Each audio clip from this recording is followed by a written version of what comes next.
2월 22일 목요일 아침 말씀 마가복음 5장 35절에서 43절 달리다굼이라는 제목을 가지고 말씀을 살펴보도록 하겠습니다. 한번 따라하겠습니다. 달리다굼. 아람어지요. 아람어로 달리다굼. 소녀여 일어나라 이러면서 예수님께서 죽은 자를 살리고 있습니다. 완전히 절망의 상황이지요. 혈루병 12년 동안 혈루병 걸린 여인 고치시다가 또 타이밍이 좀 늦어서 회당장의 집에 가기도 전에 이제 딸이 죽어버렸습니다. 그 딸의 나이가 12살이지요. 시비가 계속 반복되고 있지요. 이럴 때는 상징적인 거예요. 우리나라 사람들 숫자에 의미 부여하는 거 되게 좋아하지요.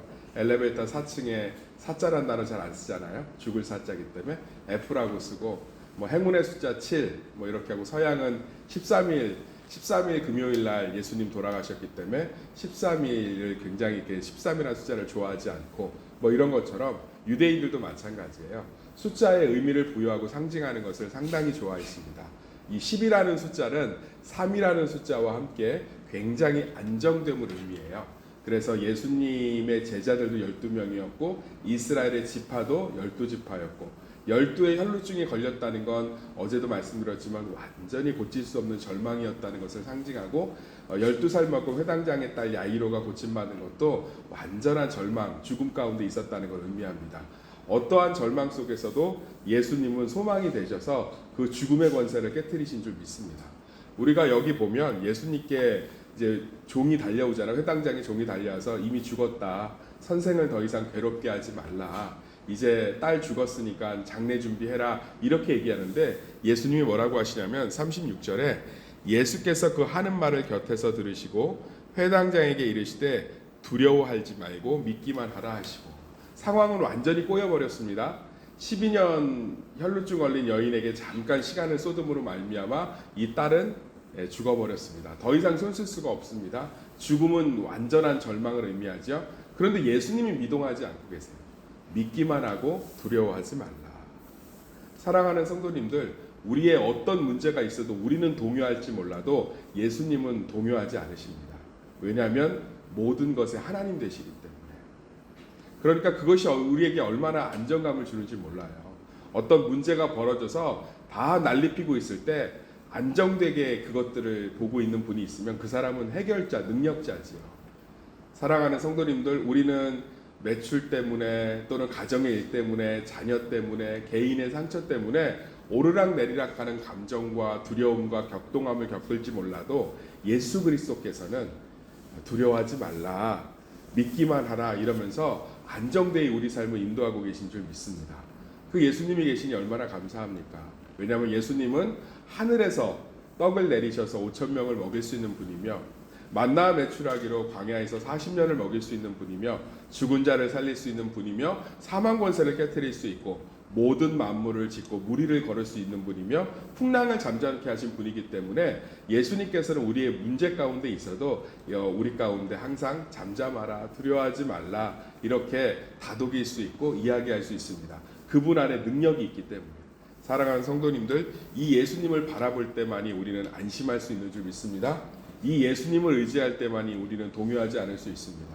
세상의 모든 것이 동요하고 움직여도 오직 예수 그리스도만큼은 동요하지 않고 움직이지 않고 우리를 자신의 권능 가운데 사망의 순간에도 이렇게 일이 꼬여서 완전한 절망의 순간에도 우리를 구원할 수 있는 분인 줄 믿습니다. 그러니까 마가는 베드로의 설교를 통해서 예수님이 어떠한 절망 속에서도 우리를 구원할 수 있는 분이며 우리를 도울 수 있는 분이기 때문에 우리는 그분을 바라보는 것만이 우리 삶에 평안하다는 것을 얘기해주고 있습니다.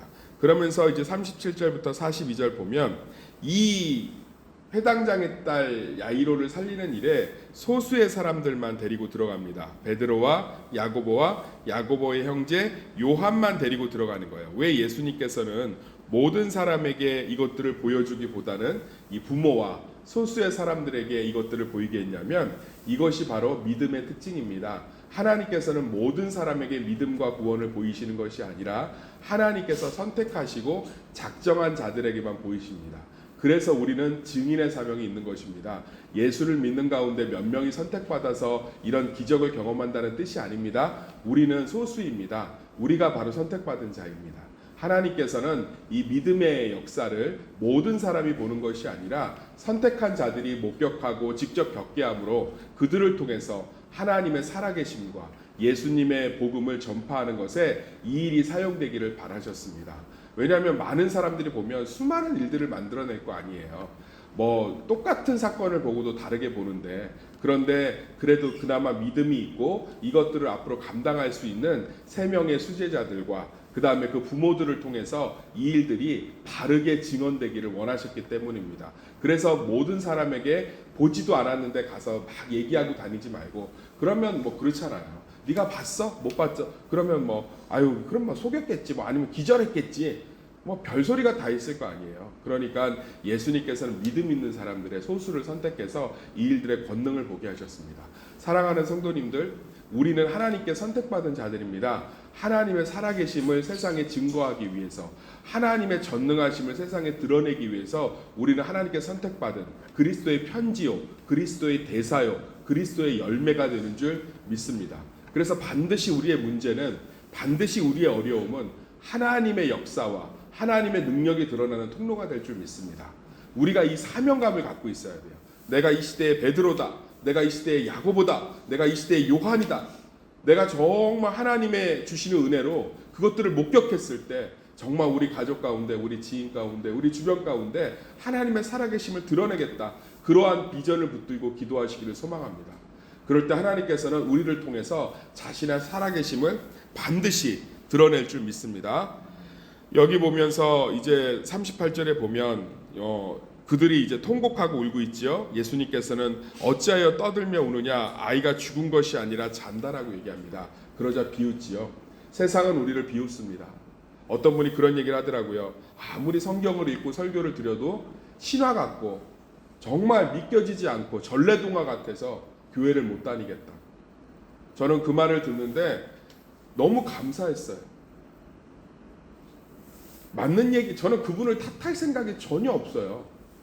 사람이 무리를 걷고 죽은 자를 살리고 세상을 7일 만에 창조하고 뭐 홍해가 갈라지고 아무리 증거를 대봤자 무슨 소용이 있습니까?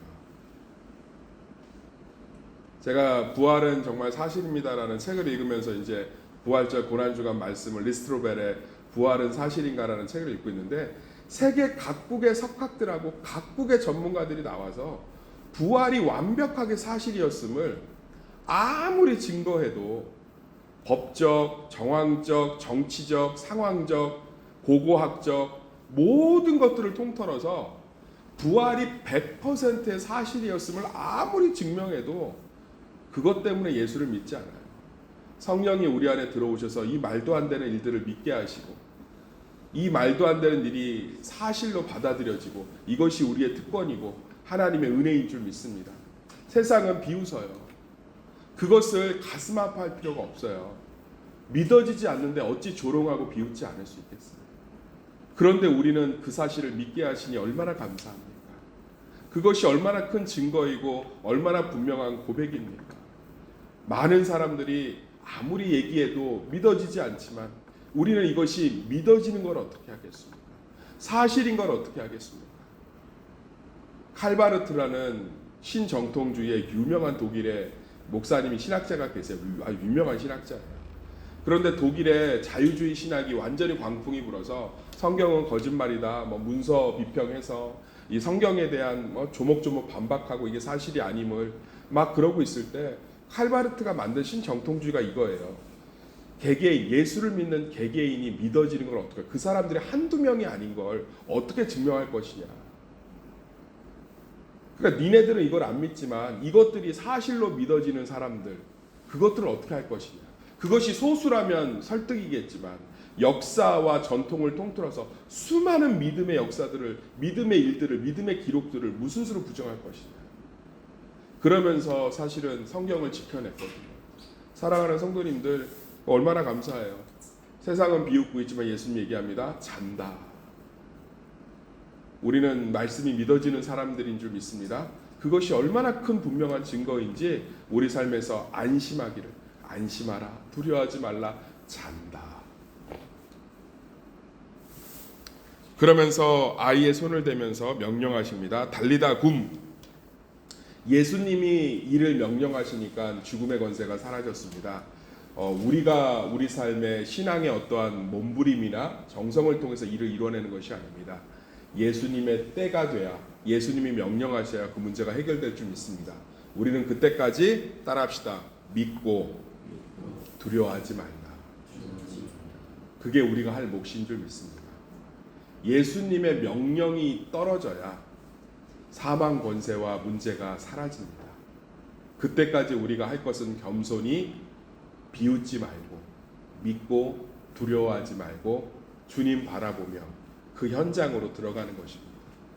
하나님이 일하실 그때로 주님께서 곧 속히 이 일들을 벌이실 줄 믿습니다.